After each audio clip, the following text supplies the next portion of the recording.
In this video, we will be solving systems of equations using the substitution method.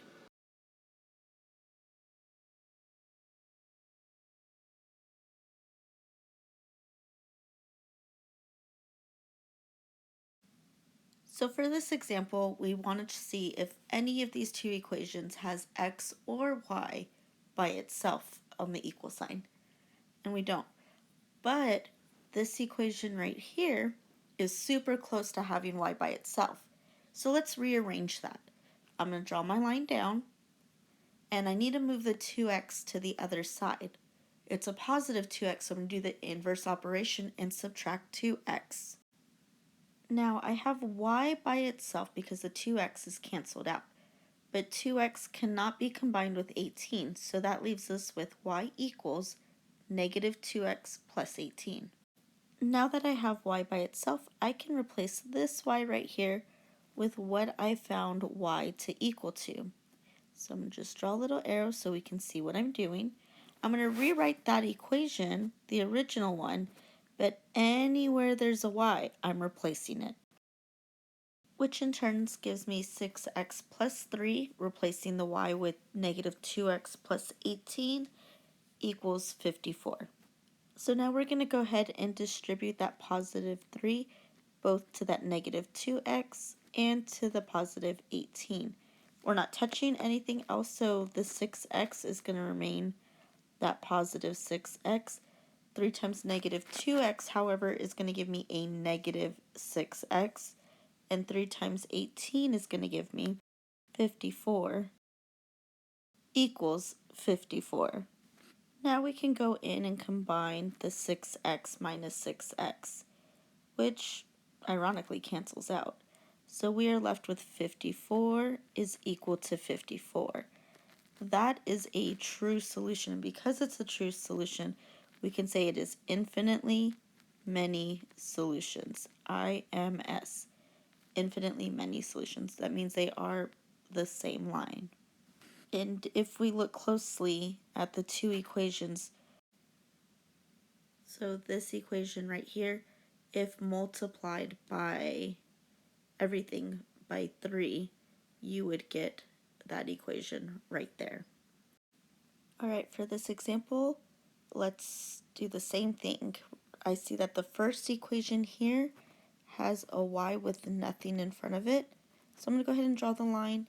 I'm going to subtract 2x on both sides of that equation symbol to get y by itself. This leaves us with y equals negative 2x minus 2. So I can go ahead and replace this y in that equation with what y is equal to, that negative 2x minus 2. This will give me 5x plus 3, open parentheses, negative 2x minus 2, close that parentheses, equals negative 8. The first thing that I notice is that we have parentheses, so I need to take that positive 3, distribute it to both the negative 2x and the negative 2. Only those two terms.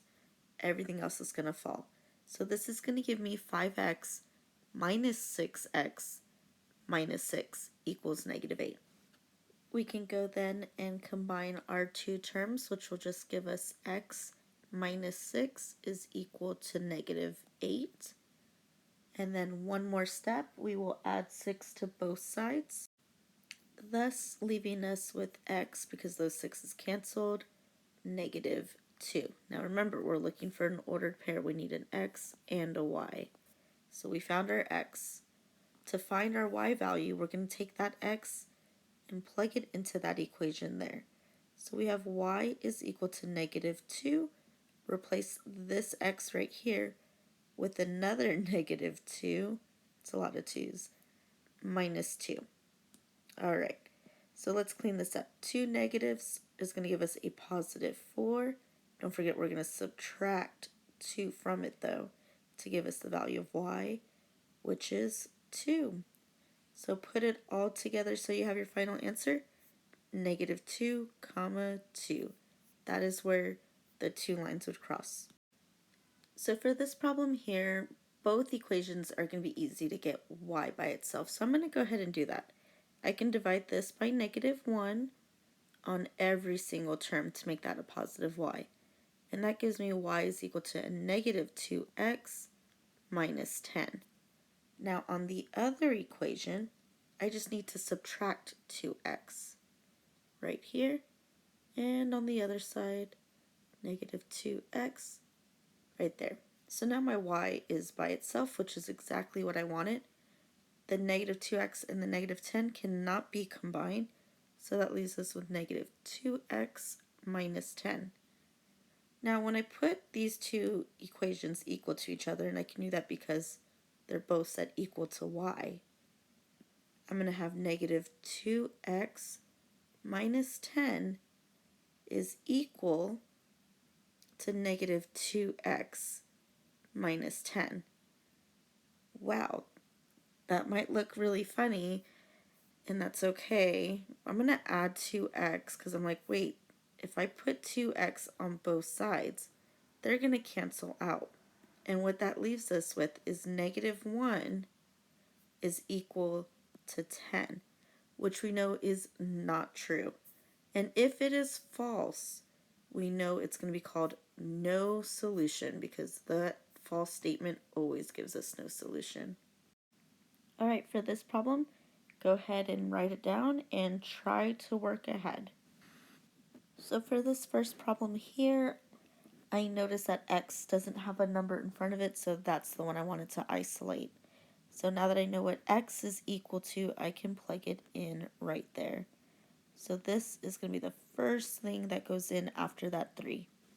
This is what you should get when you substitute the x into the other equation. And after you substitute and you clean it up, I noticed that the 15y's went away.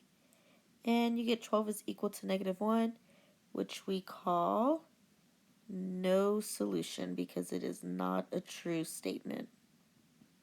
If you have any questions, reach out to your teacher.